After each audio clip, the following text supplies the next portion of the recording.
Ladies and gentlemen, my name is Money Mike, and this is the podcast of wrestling right here on YouTube. And today on this show, we are going to be talking AEW All Elite Wrestling and the big controversy from last night's Fyter Fest with Cody Rhodes once again. It's amazing. 2 spots now. Double or nothing. We had the Triple H shot with the sledgehammer breaking on the throne. Now we have last night where he took a ridiculously stupid, unprotected chair shot that was unnecessary. So now the point of this video, and this is from what I'm seeing online, is how much attitude is too much attitude. By that I mean the Attitude Era, because for a long time the fans have despised the PG rating in WWE. It's amazing that people don't remember that the biggest bulk of success the WWE had before the Attitude Era in the 80s, 85, when Hulk Hogan was reigning supreme. Hulk Hogan was selling out arenas all over the world. It was a PG product. They were selling out arenas everywhere. People were paying to go see Hulk Hogan, Randy Savage, Ultimate Warrior. They were paying to see these guys, and it was a PG product, and they were making a ton of money. And then, of course, the Attitude Era came along when all that 80s PG stuff was kind of like, well, it didn't fit in with the edgy 90s era, time frame. Everything in the 90s was so edgy, and everything was just kind of geared more towards it. And so, ECW, as we know, was born to be the alternative to what WWE and WCW was doing at the time. And they were doing this hardcore stuff, and WWE created the hardcore division, the Attitude Era, and as Paul Heyman put it in a promo from 2001 before Survivor Series, Vince McMahon took ECW and rebranded it as Attitude. But how much attitude in 2019 is too much? Because I've seen both sides of the angle here with this Cody Rhodes unprotected chair shot from Shawn Spears. And Shawn Spears, the way this whole angle of it went down, basically, Cody Rhodes had his back turned, blah blah blah, Shawn Spears behind him with the chair. Cody turns around, he gets decked in the head, decked right in the head with the steel chair, and it's unprotected. In 2019, what we know about concussions, the NFL having their concussion lawsuits, and the WWE having to fight their own concussion battles, that kind of thing is not good to have. I mean, thankfully, Cody and the Young Bucks, Cody, Dustin, and the Young Bucks are still going to have their match at Fight for the Fallen. He did not get a concussion, thankfully, from that stupid spot. But, again, I've seen it from a perspective too, which is what I want to talk about. Well, here's your edgier product, and you're still complaining. Wait. Hold the phone. Now, I know the WWE has sponsors, and that's one of the big reasons, and things like that, but again, and having an unprotected chair shot in 2019, I mean, come on now. Not even Paul Heyman could sell you that doing a unprotected chair shot angle would be cool and would be the right thing to do in 2019, okay?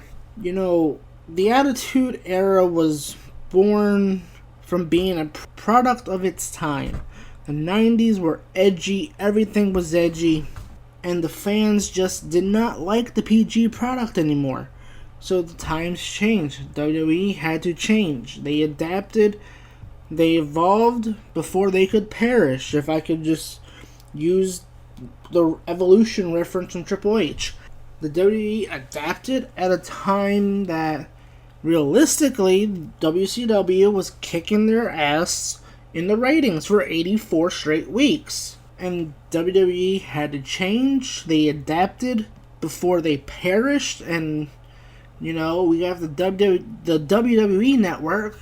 And probably if they didn't adapt to the edgier society that the 90s were, we'd have a WCW network with old WWE content, or I guess WWF, because they would have never had a chance to be WWE, but we would be watching the WCW network with pay-per-views, like Super Brawl, Starrcade.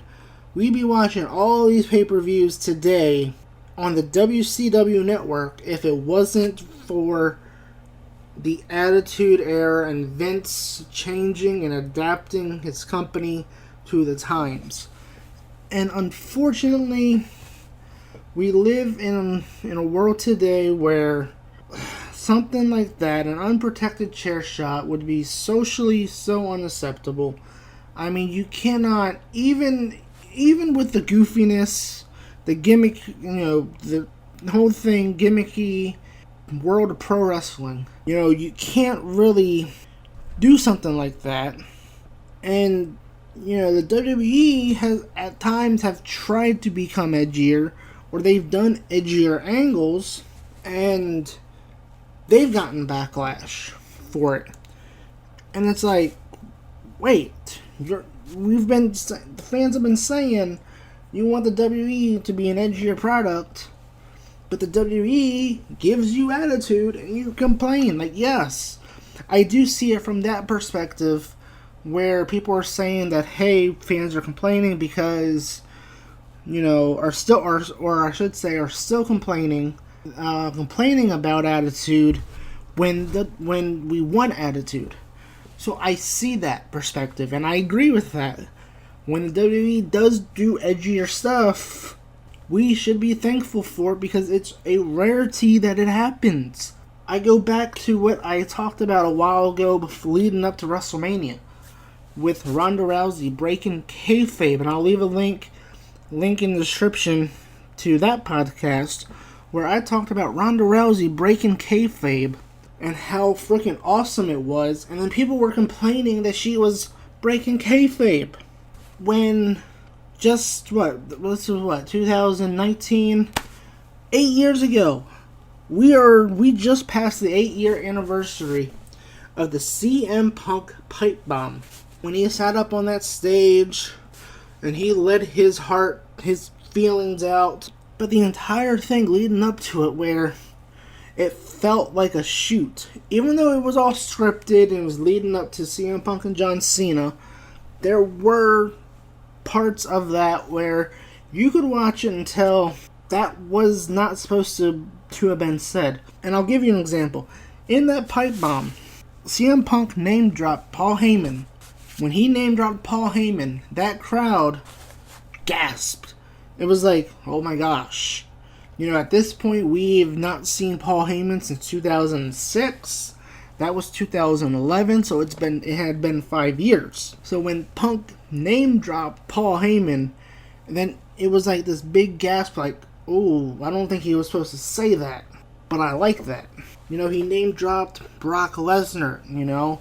Oh, you know, Brock Lesnar has left, but, you know, the difference between me and him is I'm leaving with the WWE Championship.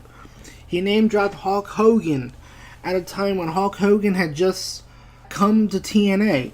And then he mentioned The Rock as Dwayne. You know, like, I'm breaking the fourth wall. Like, you know, that was cool, right? Like, when we see moments like that, that is so freaking awesome. Because we know that we're watching something that technically, yeah, we're not supposed to be hearing that. Or that superstar wasn't supposed to say that. all that wrapped up is like, yeah, that's freaking awesome. Like, yeah, we want more of that. We want them to have more of a realistic feel. And right now, WWE is trying to be more sporty.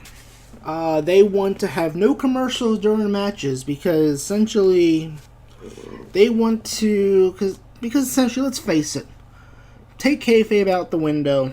In real time, okay, in a real fight, that match could end at any point. That match could end at any time. It could end under commercial. So it makes sense for them to say, hey, let's not have any more commercials during matches, even if it means ruining the spectacle that is 2 out of 3 falls. Again, they're trying to be more sporty ahead of Fox, who gets SmackDown in October. So they don't want no wrestling during matches. No wrestling during commercials. They don't want the action to be delayed by commercials. And NASCAR says, hello, Vince. So Eric Bischoff, who is now the executive producer of SmackDown Live out of nowhere, Paul Heyman's the executive producer of Monday Night Raw, which he might as well have been, because I'm pretty sure he's been doing that, where he's been helping out behind the scenes when he's there to help promote Brock Lesnar. But, Eric Bischoff, out of nowhere, like an RKO, is now the executive producer of SmackDown Live. He once had a saying, and it was the name of his book, Controversy Creates Cash. Well, AEW is the king of controversy right now. The Cody spot at Double or Nothing. Ooh, the throne and the sledgehammer. Ooh, shots fired at Triple H. That got everybody talking. The spot last night that, Tony Khan came out after the show and was like, hey, it was accidental. Things like that. But, again, I guess when you're executive vice president of a company, I guess you can greenlight any spot you want. So I guess you have creative control over that. So I guess Cody thought, okay, I'll use my creative control card and do an unprotected chair shot. But again, completely pointless and dangerous spot to do. Like, I don't want to name drop him, but we all know what happened in 2007. So it's just one of those things where is the right balance of attitude? Where is the right balance of edginess? Right now, I'll give you another example. Currently, right now, if you've been watching SmackDown Live the last couple weeks, and you've been paying attention to Mandy Rose and Sonya Deville, a lot of these, in recent weeks here, we've been getting these subtle hints that there's something more than just them being a tag team. There's something more to them than being just friends. They're teasing some kind of same-sex angle. And of course, Sonya Deville, she is a lesbian in real life. But here you see WWE, they may take that and use that as an angle here with Mandy Rose. Because, like I said, if you watch their reaction, their kind of body language between the two lately. You go back to SmackDown last week where they hug, and then right after the hug, you see Sonya kind of play with Mandy's hair. You see Mandy kind of looking at Sonya in that way. And I'll go even back a little bit further, where you have a segment where Mandy and Sonya and Ember brawled in the back. And then, they broke them up, and then at the end, you see Mandy and Sonya kind of just like, Mandy trying to calm her down. But at the same time, you notice that Mandy looks at Sonya, and you kind of look at it like, whoa, wait a minute. Like, you can just see the body language is like there. Like, WWE is not telling us that that there's going to be a same-sex lesbian angle with Sonya and Mandy. They're kind of playing around with hints. You know, with like Sonya and Mandy kind of looking at each other, kind of like romantically. They're kind of like teasing it. You know, and I think to me, I don't think they're going to go through with it just yet. I think they kind of are doing these subtle hints to see how we as fans react to what they're doing, and the body language and the suggestions that there's something more than just a friendship. If you remember back in what was it, January, it might have been January, December, whenever it was, everybody was up in arms when Sasha told Bailey, "I love you," and everybody gasped. And it was like, wait, is WWE going to do a same-sex angle with Sasha and Bailey? And it was like, now would WWE had done a same-sex angle with Sasha and Bailey? Okay, give or take, whatever. You know, WWE can do what they want. WWE can do whatever they want. But at the same time, I think that's what kind of makes relationship angles so hard to do in 2019. Because we know from the internet, Bailey has a fiance, Sasha's married. So we know that from that standpoint that we probably aren't going to be able to buy it. That they were like a couple, or, you know, things like that. But again, you know, this isn't the first time. You know, WWE has done an angle like this. What was it? 2002, I think it was. Maybe, yeah, 2002, that the Tori Wilson, Dawn Marie storyline, where it led to Dawn Marie leading Tori to her hotel room, and then you know, they end up kissing in the hotel, and then we don't see anything else. You know, they stop the tape.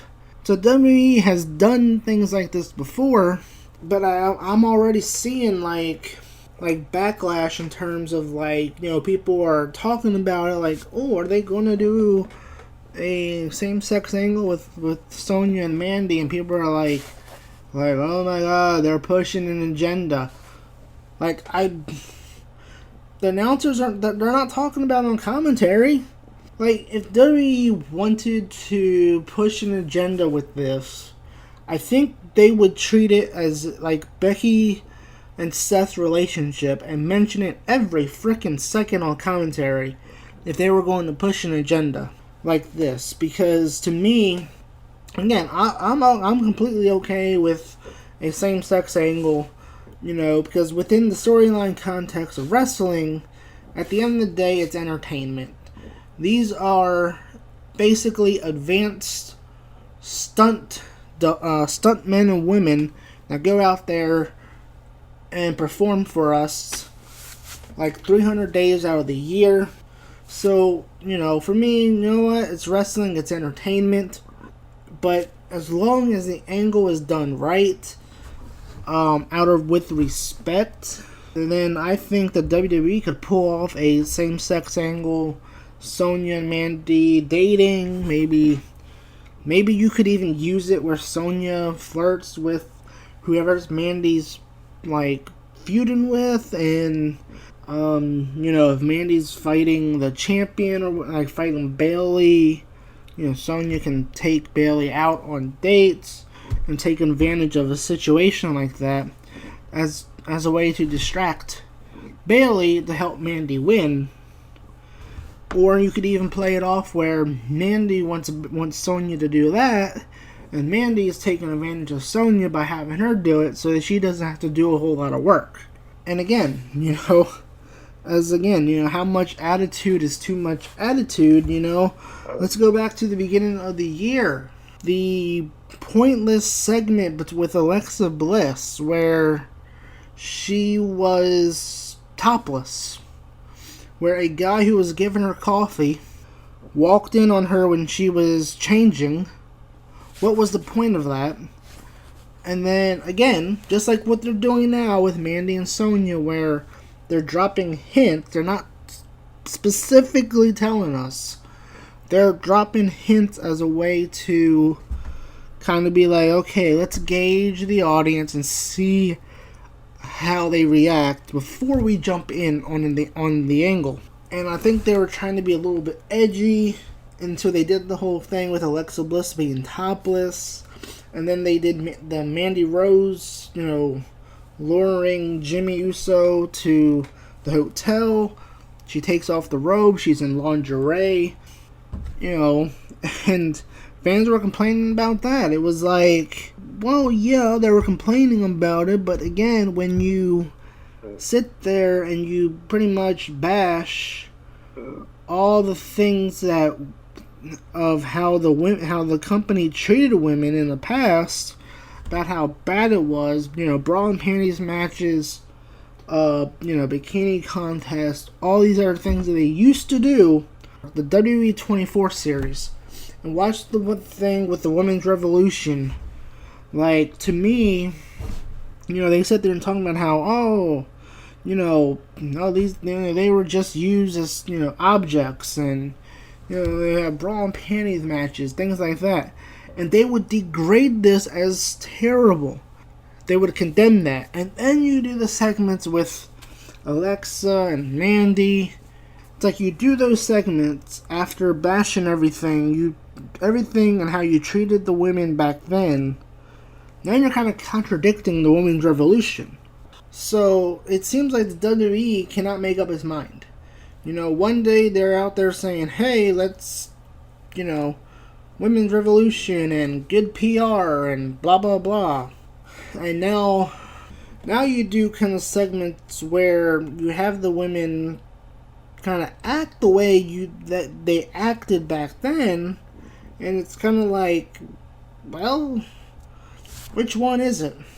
And so, from controversial angles, I want to go into blood, but again, how much attitude is too much attitude? Because clearly WWE is doing something more, is testing the limits of what they can and cannot do.